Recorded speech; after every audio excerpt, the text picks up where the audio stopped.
안녕하세요. 저는 65살 여자입니다.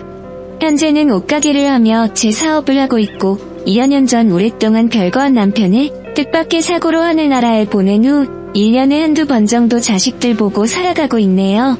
전 슬하에 3남매가 있는데 딸들 아들 하나가 있어요. 그 녀석들 캐나다에서 공부시키느라 25여 년 전에 캐나다에 가서 살았습니다. 캐나다라는 나라와의 인연은 저희 아버지가 고등학교 때 돌아가신 후 어머니께서 5년 후 캐네디언과 결혼하면서부터 시작되었습니다. 음식점을 하고 계시던 어머니와 한국 출장 온 새아버지와 1년 정도 운명 같은 연애를 하고서 양국을 오가며 결국 결혼을 하셨는데 그 이후로 어머니는 캐나다에서 생활을 하시게 되었고 저와 형제들은 가끔 캐나다에 엄마를 보러 가고는 했습니다. 엄마는 저와 형제들에게도 캐나다에서 생활하면 어떻겠냐고 하셨지만 낯선 환경보다는 그래도 편안한 고국이 더 좋아 한국에 남아있기를 바랬습니다. 제 동생은 어머니의 바람대로 캐네디언과 결혼해서 그곳에서 살게 되었고 저와 공무원인 오빠만 한국에 남아있게 되었네요. 그러던 때에 저는 친구 소개로 1살 연상인 지금의 신랑을 만나게 되었어요. 그 사람도 저희 오빠처럼 공교롭게도 공무원을 업을 삼고 있었지요. 무뚝뚝하긴 했지만 수더분하고 편안한 인상의 아닌 척하면서 잘 챙겨주는 속 깊은 모습이 왠지 모르게 끌리더라고요. 그 사람과 저는 몇 번 만난 후 마음이 맞아 수줍은 연애를 시작했고 저희는 따뜻한 봄날 같은 사랑을 했습니다. 1년 정도 만났을 때 남편의 집안에서 슬슬 결혼 얘기가 나왔고 오빠에게 제 결혼할 사람을 제일 먼저 보여주었어요. 공무원길이라 처음부터 말도 잘 통했고 술잔을 주고받고 나서 오빠는 신랑이랑 난데없이 목욕탕을 간다 하더라고요. 남자들은 목욕탕 한번 갔다 오면 친해진다고. 그리고 오빠는 돌아와선 예기 신랑에게 엄지척을 올렸습니다. 신랑과 민성도 좋고 남자로서도 너무 괜찮은데? 날짜 잡아서 시골려. 내가 어머님께는 잘 말씀드릴 테니까 만족하든 얘기하더라고요. 같은 남자가 보기에도 우리 신랑은 참 괜찮았나 봅니다. 저는 오빠의 전적인 지지 아래 한국에서 남편과 결혼했고 결혼식 날 캐나다에서 온 엄마와 새아버지가 참석하셨습니다. 엄마는 신랑이 너무 차갑다며 그닥 맘에 들어하지 않은 기색이었는데 오빠가 잘 막아주더라고요. 저와 남편은 너무 금슬이 좋았던지 애가 빨리 들어선 탓에 1살 2살 터울로 3남매를 얻게 되었습니다. 제 아이들은 어릴 적부터 워낙 똑부러지고 영리했어요. 그러던 중 시어머니께서 고혈압 때문에 쓰러지시게 되어 입원하셨는데 남편이 장남인지라 이를 계기로 시어머니를 같이 모시고 살게 되었습니다. 다행히 혈압이 높으시고 무릎이 안 좋으신 걸 빼고는 정정하신 분이라 회복도 빠르셨어요. 저희 시어머니께서도 남편처럼 무뚝뚝하셨지만 속으론 정도 많으시고 따뜻한 맘씨를 가지신 분이어서 친정엄마처럼 편했습니다.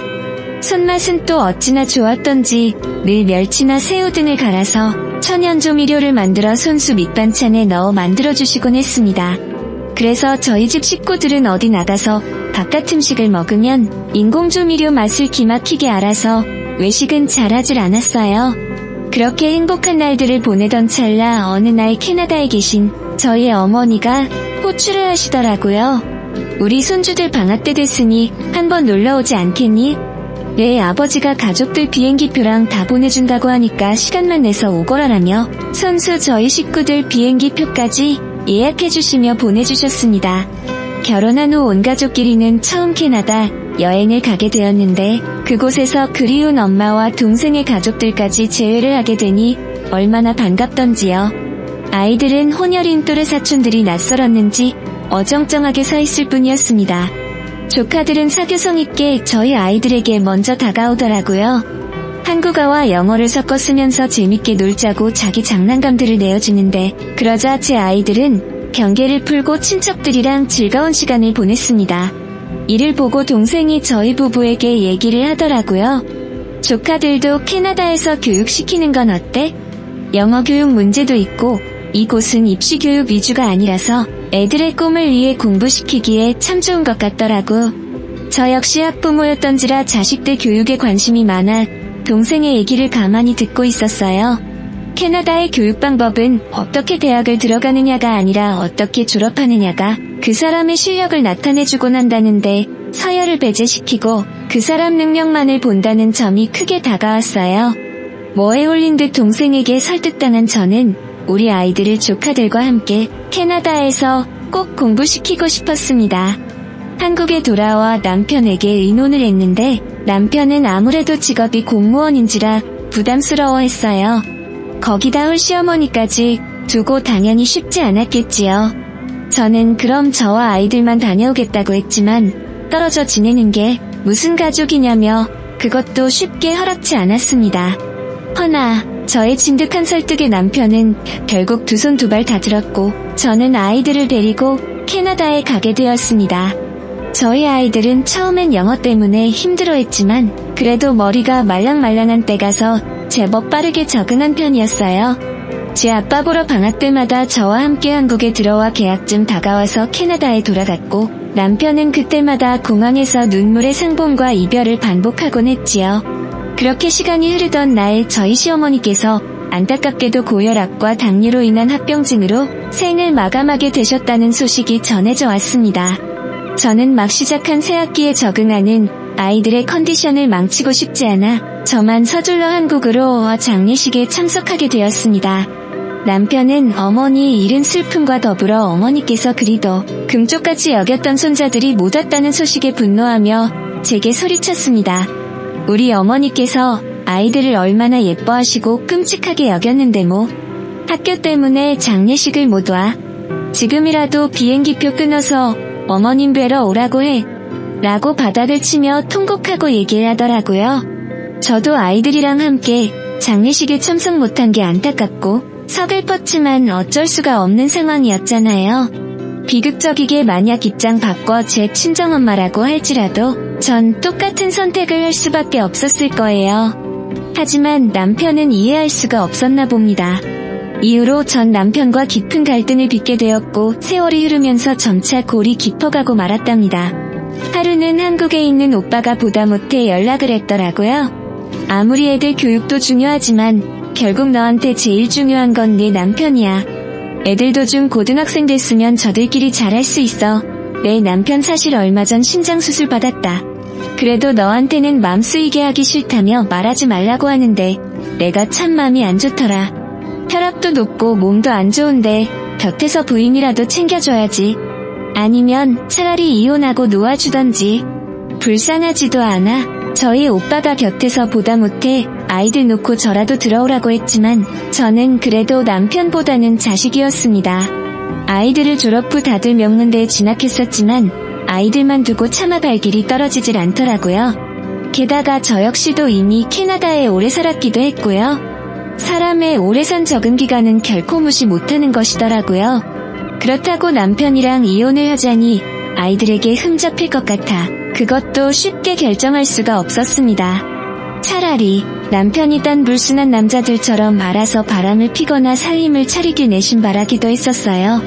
남편이 그럴 위인조차 못 되는 것도 제게 고통을 주었습니다. 남편과는 그 일로 인해 가끔 통화했던 연락도 끊긴 채 하루하루 시간이 흘렀네요. 그 사이에 아이들은 졸업하고 대학원을 가기도 하고 직장을 잡기도 하고 저마다의 생활에 빠져들어 저는 그때 품 안의 자식이란 말을 실감했습니다. 그렇게 우리가 어느덧 60대를 바라보고 있을 때 간만에 남편에게서 연락이 왔습니다. 잘 지냈어? 나 이제 정년퇴직해. 정년퇴임식 날 가족들이 참석해줬으니 좋을 것 같은데 오기 힘들까? 라고 여느 때보다 상실감 짙은 목소리로 말하는 남편. 술 한잔한 듯한 남편의 목소리가 차마 눈물이 날 정도로 그립고 반가워서 거절할 수가 없었습니다. 자식들 제 생활로 접어들면서 저 역시도 외로움을 느끼던 찰나였고 한국에 남아있던 남편의 외로움이 몸소 사무치게 느껴질 정도였으니까요. 좀 늦었지만 가족으로서 곁을 지켜주고 싶었고 저는 차마 시간을 뺄 수 없었던 막내를 제외하고는 첫째와 둘째 딸을 데리고 한국으로 가게 되었습니다. 딸들에게 어색해하지 말고 아빠를 위해서 반갑게 맞아달라고 부탁하니 눈치 빠른 딸들은 특유의 오버로 공항까지 마중 나온 남편에게 둘 다 달려들며 껴안았습니다. 아빠 사랑해요. 아빠 보고 싶었어요. 라는 서투른 한국말로 정감 있는 말을 하니 남편의 눈시울이 붉어지더라고요. 집으로 가는 길에 남편이 운전하는 차를 타고 가는데 정년퇴임은 언제냐고 물었더니 다음 주라고 하며 남편의 표정이 다시 어두워지기 시작했습니다. 굳이 말로 다 안 해도 남편의 표정만으로 그 심정을 다 헤아릴 수가 있겠더라고요. 아마도 가족이 또 떠나고 남겨질 혼자임을 생각했기 때문이었겠죠. 아무튼 집에 갔는데 여전히 짠돌이로 집수리 한 번 하지 않고 잘 살았더라고요. 하기사, 공무원 생활비 빼고는 거의 다 캐나다로 송금해 주었는데 돈이 어디 있었겠어요? 옷장을 열어보니 빛바랜 낡은 옷들이며 속옷이며 양말이며 가슴이 아파왔습니다. 남편이 잠시 망설이는 듯 하더니 제게 다가와 얘기를 하더군요. 나 이제 당신과 한국에서 같이 살고 싶어. 자식들도 다 컸으니까 우리 처음부터 다시 시작하자. 연금도 나와서 당신과 많은 시간 편안하게 함께 보낼 수 있어.